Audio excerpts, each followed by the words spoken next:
All right, welcome to our Daily Read Aloud. It is a new book today, The Wild Robot by Peter Brown.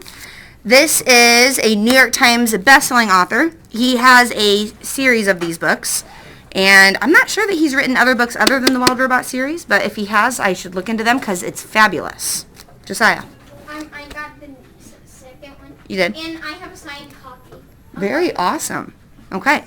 So, just like My Side of the Mountain, Josiah has already read this book, so he's not going to spoil it for us. Maybe I will. Okay. So, before we begin the book, I will just show you the cover, those of you at home. And then I'm going to pause and go around and show everyone in class the cover real quick. I'll be back. All right, so I am back. So, The Wild Robot. Most books have something on the back, but sometimes a hardcover doesn't, and instead you'll find the quick little synopsis on the inside cover. So, I will read that first. Can a robot survive in the wilderness? Again, I'll ask one more time nicely, and then there will be consequences. Class in here, you need to stay quiet. Unless I call on you, you're not talking, okay? All right. When Robot Roz opens her eyes for the first time, she discovers that she is alone on a remote wild island. She has no idea how she got there or what her purpose is, but she knows she needs to survive. After battling a fierce storm and escaping a vicious bear attack, she realizes that her only hope for survival is to adapt to her surroundings and learn from the island's unwelcoming animal inhabitants. As Roz slowly befriends the animals, the island starts to feel like home, until one day the robot's mysterious past comes back to haunt her. From best-selling and award-winning author and illustrator Peter Brown comes a heartwarming and action-packed novel about what happens when nature and technology collide. All right, before we start, I like to read this book after My Side of the Mountain. Well, I'll let you guess. Why do you think these are fun books to read back-to-back? Emma, what do you think? Because they're both about surviving in the wilderness. Very good. Okay, so that's what they're similar. Now, how are they a little different? They're not the same. Abby? They're different because one is a human boy and one is a robot. Okay. So a human boy surviving in the wild, that makes sense, right? Humans have been surviving in the wild for thousands of years. How is this a different type of story? Noah? Like technology is more advanced. And wilderness is like hard. And technology is easy. And technology and like wildlife don't really mix that much. Yeah, when I think of a robot, I don't instantly picture it like going on a hike in the woods, right? That's not really what robots do. Hayden? Well, also rain can maybe malfunction a robot. Oh, so maybe a robot's not really built to be outside as well. All right, good predictions. So we're going to start reading today. I have noticed a couple things about AR tests. Those of you who are really focused and listening, when I ask you to make predictions, you're thinking them through, even at home. Those are the students that do better on their AR quizzes. So make sure you're staying with me, asking questions, staying engaged. All right. The Wild Robot. And it is dedicated to robots of the future, which is kind of funny. Chapter 1, The Ocean. Our story begins on the ocean, with wind and rain and thunder and lightning and waves. A hurricane roared and raged through the night. And in the middle of the chaos, a cargo ship was sinking down, down, down to the ocean floor. The ship left hundreds of crates floating on the surface. But as the hurricane thrashed and swirled and knocked them around, the crates also began sinking into the depths. One after another, they were swallowed up by the waves until only 5 crates remained. By morning, the hurricane was gone. There were no clouds, no ships, no land in sight. There was only calm water and clear skies, and those 5 crates, lazily bobbing along an ocean current. Days passed, and then a smudge of green appeared on the horizon. As the crates drifted closer, the soft green shape slowly sharpened into the hard edges of a wild, rocky island. The first crate rode to shore on a tumbling, rumbling wave, and then crashed against the rocks with such force that the whole thing burst apart. All right. The first crate rode to the shore in a tumbling, rumbling wave, and then crashed against the rocks with such force that the whole thing burst apart. Now, reader, what I haven't mentioned is that tightly packed inside each crate was a brand new robot. The cargo ship had been transporting hundreds of them before it was swept up in the storm. Now only 5 robots were left, Actually, only 4 were left. Because when that first crate crashed against the rocks, the robot inside shattered to pieces. The same thing happened to the next crate. It crashed against the rocks. The robot parts flew everywhere. Then it happened to the next crate, and the next. Robot limbs and torsos were flung onto ledges. A robot head splashed in a tide pool. A robot foot skittered into the waves. And then came the last crate.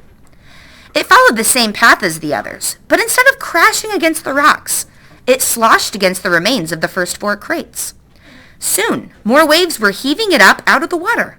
It soared through the air, spinning and glistening until it slammed down onto a tall shelf of rock. The crate was cracked and crumpled, but the robot inside was safe. And this picture, I won't walk around to show you, but it is just the sea with the crate up on top of the rocks. That's really weird how it's like indestructible. Okay, next chapter, chapter 2, the otters. The island's northern shore had become something of a robot gravesite. Scattered across the rocks were the broken bodies of 4 dead robots. They sparkled in the early morning light, and their sparkles caught the attention of some very curious creatures. And this made me text-to-text connection back to Jeremy the Crow that liked sparkly things. Yes? How could the crate reach that height? Well, if you've ever seen wavy oceans, sometimes you'll get a big wave that could blow something up high and kind of settle it there. And, are these short chapters? Sometimes they are, sometimes they're not. Chapter 2, the otters. I already read that part. Their sparkles caught the attention of some very curious creatures. A gang of sea otters was romping through the shallows when one of them noticed the sparkling objects. The otters all froze. They raised their noses to the wind, but they smelled only the sea. So they cautiously crept over the rocks to take a closer look. The gang slowly approached a robot torso. The biggest otter stuck out his paw, swatting the heavy thing, and quickly jumped back. But nothing happened. So they wriggled over to the robot hand. Another brave otter stuck out her paw and flipped the hand over. It made a lovely clinking sound on the rocks, and the otter squeaked with delight. They spread out and played with robot arms and legs and feet. More hands were flipped. One of the otters discovered a robot head in the tide pool, and they all dove in and took turns rolling it along the bottom. And then they spotted something else. Overlooking the gravesite was one surviving crate. Its sides were scraped and dented, and a wide gash ran across its top. The otter scampered up the rocks and climbed onto the big box. 10 furry faces poked through the gash, eager to see what was inside. What they saw was another brand new robot. But this robot was different from the others. It was still in one piece, and it was surrounded by spongy packing foam. The otters reached through the gash and tore at the foam. It was so soft and squishy. They squeaked as they snatched at the fluffy stuff. Shreds of it floated away on the sea breeze, and in all the excitement, one of their paws accidentally slapped an important little button on the back of the robot's head. Click. It took a while for the otters to realize that something was happening inside the crate, but a moment later they heard it. A low, whirring sound. Everyone stopped and stared, and then the robot opened her eyes. So, what was the button on the back of the robot that they pushed? Zoe? The turn on button. Yes, her power button. Chapter 3, the robot. The robot's computer brain booted up. Her programs began coming online, and then, still packed in her crate, she automatically started to speak. Hello, I am Rozum Unit 7134, but you may call me Roz. While my robotic systems are activating, I will tell you about myself. Once fully activated, I will be able to move and communicate and learn. Simply give me a task and I will complete it. Over time, I will find better ways to complete my tasks. I will become a better robot. When I am not needed, I will stay out of the way and keep myself in good working order. Thank you for your time. I am now fully activated. Chapter 4, the robot hatches. So here's our picture. Some of them are large enough you can see. Some of the chapters are short. You guys got to listen. We already went over this question. I don't know. All right, got to keep going. Chapter 4, the robot hatches. As you might know, robots don't really feel emotions. Not the way animals do. And yet, as she sat in her crumpled crate, Roz felt something like curiosity. She was curious about the warm ball of light shining down from above. So her computer brain went to work and she identified the light. It was the sun. The robot felt her body absorbing the sun's energy. With each passing minute, she felt more awake. When her battery was good and full, Roz looked around and realized that she was packed inside a crate. So how does her battery charge? Hayden? The sun. Okay, so she's solar powered. Because the sun has energy. Okay, so solar powers, you might see solar sheets on someone's roof. They absorb sunlight and turn it into electricity. So other things are solar powered. I have, when I go backpacking, I have a solar powered light. You hang on your pack, and as the day goes on, it absorbs sunlight, and then at night, I can turn it on as my tent lamp. I also have those that absorb solar light to be like phone charging blocks. So when I'm on the trail, I use solar power quite a bit. Madeline? It's almost like the robot on Wall-E movie. Yeah, kind of like that. I love Wall-E. Hudson?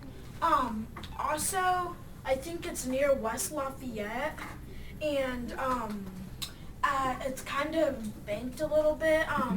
I see it every time I go there, but there's like this ginormous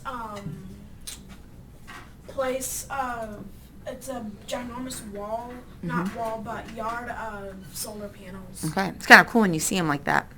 Real quick, Liam. I have this calculator that smells like chocolate, and it's solar powered. So whenever I'm playing on the table, like with the light, whenever I make a shadow, it just turns off. I'm like, Yep. So a lot of calculators are like that. If you've ever seen one that has a little strip, it looks like 4 or 5 little like black spaces, like a fraction bar. That's the solar panel. So if you're using a calculator like that, if you cover it up, it won't work. So I have one like All right. I don't know. We got to move on. The robot felt her body absorbing the sun's energy. With each passing minute, she felt more awake. When her battery was good and full, Roz looked around and realized that she was packed inside a crate. She tried to move her arms, but they were restrained by cords. So she applied more force. The motors in her arms hummed a little louder, and the cords snapped. Then she lifted her hands and pulled apart the crate. Like a hatchling breaking from a shell, Roz climbed out into the world. And our last chapter for the day, Chapter 5, The Robot Gravesite. Now, let's think about what Roz might think when she sees this robot gravesite. Do you think it's going to make her feel any certain way? Hudson? Sad, because I feel like this book reminds me of the movie Robots, and I feel like that robot has already been used, but now it's been on a ship, like it just got repaired and stuff, so now it'll remind her of her family, and yeah. It might. Let's find out. All right. The otters were now hiding behind a rock. So you got to remember, they were watching all this, and she just popped out of a crate. That probably terrified them, right? They've never seen a robot.